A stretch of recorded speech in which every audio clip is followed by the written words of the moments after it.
इस दुनिया के अंदर माँ और बेटे के रिश्ते को ही सबसे ज्यादा पवित्र रिश्ता माना गया है। लेकिन क्या हो अगर इसी रिश्ते पर एक ऐसा दाग लग जाए जिसके बाद इस रिश्ते की पवित्रता किसी गंदी दलदल में तब्दील हो जाए। जी हाँ दोस्तों, एक ऐसी ही कहानी है माँ और बेटे की, जो दोनों समाज की 1% भी परवाह किए बिना एक ऐसे रिश्ते में आ जाते हैं जो कि सिर्फ एक बॉयफ्रेंड गर्लफ्रेंड और हस्बैंड वाइफ का हो सकता है। जी हाँ दोस्तों, जब आप लोग भी ये पूरी कहानी सुनोगे और आपकी आंखों में भी आंसू आने वाले हैं कि क्यों उस माँ ने एक बार भी नहीं सोचा कि वो खुद अपने ही लड़के के साथ ये क्यों करने जा रही है। और आगे जाकर तो एक ऐसी चीज हो जाती है जिसके बाद इन दोनों को इसी रिश्ते के कारण जेल भी जाना पड़ता है। वेलकम बैक गाइस, आइए जानते हैं इस पूरी कहानी में क्या था।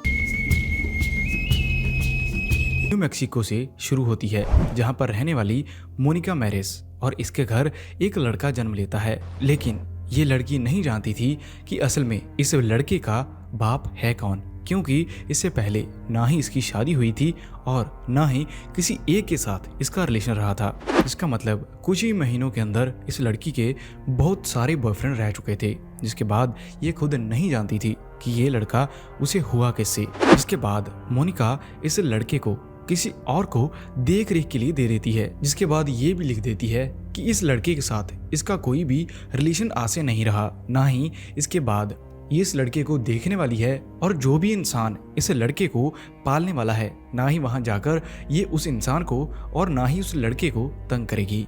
ऐसा ही पेपर पे साइन करने के बाद ये बहुत सालों के लिए भूल जाती है कि इसने किसी लड़के को जन्म भी दिया है। ऐसे ही थोड़े साल बीतते हैं और इन सालों के बीच इसके कई सारे बॉयफ्रेंड बनते हैं, जिनके बीच इसकी किसी के साथ भी शादी नहीं होती, और बिना शादी के इसकी उम्र अब लगभग 37 साल हो चुकी थी और उस लड़के को जन्म दिए हुए लगभग 20 साल भी हो चुके थे। जाहिर सी बात थी कि इस टाइम पर यह लड़का अब बड़ा हो चुका होगा। पर दूसरी साइड मोनिका की हालत ठीक नहीं थी। वैसे तो जिस जगह पर ये काम कर रही थी वहां से इसे बहुत बढ़िया इनकम भी हो रही थी, जिसके साथ इसका घर बहुत बढ़िया चल रहा था। इस टाइम तक उसने अपनी जिंदगी के सारे वो काम कर लिए थे जो कि वो करना चाहती थी। लेकिन 20 साल बीत जाने के बाद भी मोनिका सोचती है कि इतने लड़कों के साथ उसका रिलेशन रहा, लेकिन आज वो फिर भी अकेली है। वो भी तब जब उसने एक लड़के को जन्म ही दिया है। जब 20 साल गुजर जाने के बाद भी मोनिका अपने आप को अकेला पा रही थी। उसे अकेलापन अंदर ही अंदर खाया जा रहा था, जिसके बाद उसको याद आ जाती है अपने ही उस लड़के की जिसको उसने खुद जन्म दिया था। लेकिन जैसा कि मैंने आपको इस कहानी की शुरुआत में बताया कि उसने साइन किए थे, जिसके बाद वो कभी भी उस लड़के के पास नहीं जा सकती थी। पर वहाँ की गवर्नमेंट के कानून के हिसाब से वो पता लगा सकती थी कि अब उसका लड़का है कहाँ, लेकिन वो वहाँ पर जा नहीं सकती थी। ऐसा होने के बाद अंदर ही अंदर उसके पास इंफॉर्मेशन आ जाती है। उसे पता चलता है कि अब इस लड़के का नाम है पैटरसन, जो कि अब टेक्सास शहर में रह रहा है। और इसके बाद इसने अपना दिमाग चलाना शुरू कर दिया कि किस तरह बिना कोई कानून तोड़े ये अपने उस लड़के के साथ बात कर सके। सबसे पहले इसने बहुत सारे प्लान बनाए जो कि सभी खराब हो जाते हैं, जिसके बाद वो एक बार फिर थक हार कर बैठ जाती है। वो सोचने लगती है कि अब मैं कैसे अपने उस लड़के के साथ मुलाकात कर सकूं। उसकी अब लास्ट एक ही इच्छा बची थी कि अपनी इस बची हुई जिंदगी में वो सिर्फ अपने लड़के को एक बार मिल सके। और ऐसे ही उसके दिमाग के अंदर एक चीज़ आती है, जहां पर वो अपना कंप्यूटर को ऑन करती है और फेसबुक को लॉगिन करने के बाद पैटरसन नाम से उस लड़के को ढूंढना शुरू कर देती है। और टेक्सास शहर के अंदर जो उसे पहली 3 फेसबुक आईडीज मिलती हैं, उन सभी के साथ ये बात करना शुरू कर देती है। और बातों बातों में ही मोनिका को पता चलता है कि जिस लड़के को उसने खुद जन्म दिया था, अब उसकी फेसबुक आईडी का नाम है मिस्टर पैटरसन। और इस लड़के के साथ वो धीरे धीरे बात को और बढ़ा देती है, जिसके अंदर वो उसे बताना शुरू कर देती है कि आखिरकार वो ही उसकी असली माँ है। अब दूसरी साइड थोड़ी बातें पैटरसन के बारे में भी जान लेते हैं। इस टाइम पर पैटरसन की एज 20 ईयर्स हो चुकी थी और इन सालों के अंदर उसकी परवरिश सिर्फ उसके एक अमीर बाप के द्वारा ही की गई, जो कि उसे बहुत ज़्यादा प्यार तो करता, लेकिन अपने बिजनेस की वजह से वो उसे ज़्यादा टाइम ना दे पाया। जिसके बाद ये लड़का भी सोचता था कि आज अगर उसके पास उसकी माँ होती तो उसकी परवरिश और बढ़िया से हो पाती। और थोड़ा बड़ा होने के बाद जिस टाइम पर पैटरसन को ये पता चला था कि उसकी माँ ने खुद उसे आगे किसी को दे दिया था, तो अपनी माँ के लिए उसके मन के अंदर अभी तक बहुत सारा गुस्सा भी बैठ चुका था।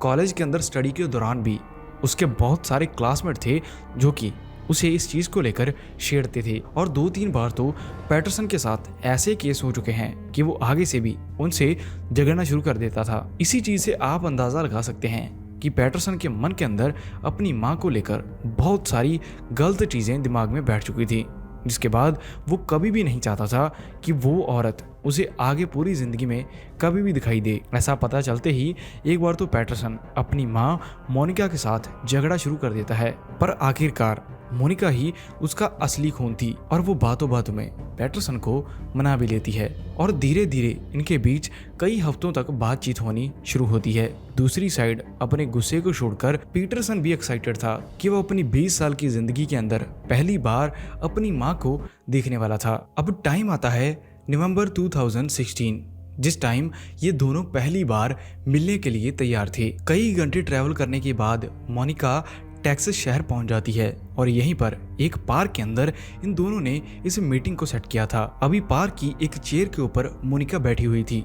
जैसे ही उसने पीछे मुड़कर देखा तो उसे पैटरसन दिखाई देता है, जो कि चलकर आ रहा था और उसकी आंखों के अंदर बहुत सारी नमी थी। ये दोनों पहली बार मिलते हैं और जोर से हग करते हैं, और दोनों बहुत जोर जोर से रोना भी शुरू कर देते हैं, क्योंकि ये माँ और बेटे का रिश्ता लगभग पिछले 20 सालों से दूर रहा था। ऐसा होने के बाद ये दोनों लोग डिनर के लिए भी जाते हैं। पैटरसन अपनी लाइफ के बारे में बहुत सारी चीज़ें अपनी माँ के साथ शेयर करता है कि कैसे वो स्टडी के अंदर बहुत बढ़िया है और बाकी ज़िंदगी में उसने अब तक कौन कौन सी चीज़ें कर ली हैं। और दूसरी साइड मोनिका भी अपनी बीत रही ज़िंदगी के बारे में सारी चीज़ें अपने बेटे पैटरसन को बता देती है। पर यहीं पर मैं आपको एक और चीज़ बता दूँ कि गवर्नमेंट के रूल्स के हिसाब से ये दोनों लोग कभी भी मिल नहीं सकते थे। इसके बाद ये मुलाकात खत्म होती है और मोनिका वापस अपने शहर न्यू मैक्सिको पहुंच जाती है, जहां आने के बाद थोड़े दिन और बीते हैं,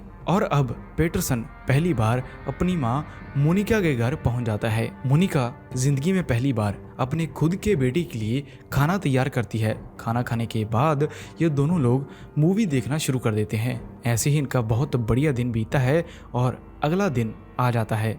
इस रात ये दोनों लोग डिफरेंट बेडरूम्स के अंदर सोए थे। अगली सुबह दोपहर हो चुकी थी। ये दोनों लोग सोफे पर बैठे हुए थे, तभी अचानक इन दोनों की एक दूसरे के साथ आंख मिलती है, और आंख मिलते ही ये दोनों लोग एक दूसरे को किस करना शुरू कर देते हैं। पहली बार तो दोनों को ये चीज़ बहुत ज़्यादा अजीब सी लगी, लेकिन फिर भी ये नहीं रुकते और इस चीज़ को एक और स्टेप आगे लाया जाता है, जिसका मतलब आप सभी लोग जान ही चुके होंगे। धीरे धीरे ये रिश्ता इतना ज़्यादा स्ट्रॉन्ग होता जा रहा था कि अब पैटरसन कई दिनों से अपने घर भी नहीं जाता, और कंटिन्यूसली इस माँ और बेटे के बीच ये सारी चीज़ें होती जा रही थी। अब तक लगभग 2 महीने हो चुके थे। ये वापस अपने बाप के पास नहीं गया था, इसी घर में रहकर अपनी माँ के साथ ये सारी चीज़ें कर रहा था। इंटरव्यू के अंदर इन दोनों के द्वारा ये चीज़ बोली गई। पैटरसन बताता है कि सबसे पहले इस चीज़ के लिए उसने अपनी माँ से अप्रोच की। First approach was actually me. What happened was we were hanging out and just talking, just laughing, and I looked at her and she looked at me and I kissed her. लेकिन दूसरी side उसकी माँ बोलती है कि ये सारी चीजें करने के लिए उसने ही अपने बेटे को बोला था। I'm your mom and you're my son, and I am falling in love with him. He said, "Are you really?" I said, "Yes, I am." He said, "You know what?" इस चीज से आप लोग अंदाजा लगा सकते हैं कि इन दोनों के बीच ये प्यार कितना ज्यादा गहरा हो चुका था। वो भी वो प्यार जो किसी गर्लफ्रेंड बॉयफ्रेंड और किसी पति और पत्नी के बीच हो सकता है। और धीरे धीरे ये चीजें इतनी खुल्लम खुल्ला चलने लगी थी कि आसपास के लोगों को भी इस चीज के बारे में पता चल जाता है। ऐसे ही मोनिका के नेबर से, जो कि इस चीज को नहीं सह पाए और इससे पहले भी वो मोनिका को पसंद नहीं करते थे, तो इस चीज का मौका तो वो कैसे छोड़ सकते थे। जिसके बाद उन्हीं के द्वारा पुलिस को कॉल की गई और इन सारी चीजों के बारे में बताया गया। अब पुलिस इस घर के अंदर पहुंचती है और इन दोनों को रंगे हाथों पाया जाता है और इन्हें अरेस्ट करने के बाद पुलिस स्टेशन लाया गया। यहीं पर मैं आपको एक चीज बता दूं कि ऐसे कुछ रूल्स हैं जिनके अकॉर्डिंगली एक माँ अपने बेटे के साथ ये चीज़ें नहीं कर सकती और ये रूल सिर्फ दुनिया के अंदर 50 कंट्रीज में पाए जाते हैं। इंडिया के अंदर ऐसा कोई भी रूल नहीं है। इसी रूल के अकॉर्डिंग इन दोनों को अरेस्ट किया जाता है। कोर्ट में ले जाने के बाद जज के द्वारा ये डिसीजन आया कि ये दोनों माँ और बेटा आने वाले 1.5 साल के लिए नहीं मिल सकते। इन्हें दूर दूर रहना पड़ेगा और ऊपर से इन दोनों के ऊपर जुर्माना भी लगता है, जिसके अंदर इन्हें कुछ महीनों के लिए जेल भी जाना पड़ा। अब दोस्तों, आप क्या समझते हैं कि जो भी इन दोनों सगे माँ और बेटे के बीच हुआ वो रिश्ता इस रिश्ते की पवित्रता को भंग करता है या नहीं, या इसके बारे में आपके और क्या पॉइंट ऑफ व्यूज हैं हमें कमेंट्स के जरिए जरूर बताना। और अगर ये स्टोरी बढ़िया लगी तो एक बार चैनल को सब्सक्राइब जरूर कर लेना।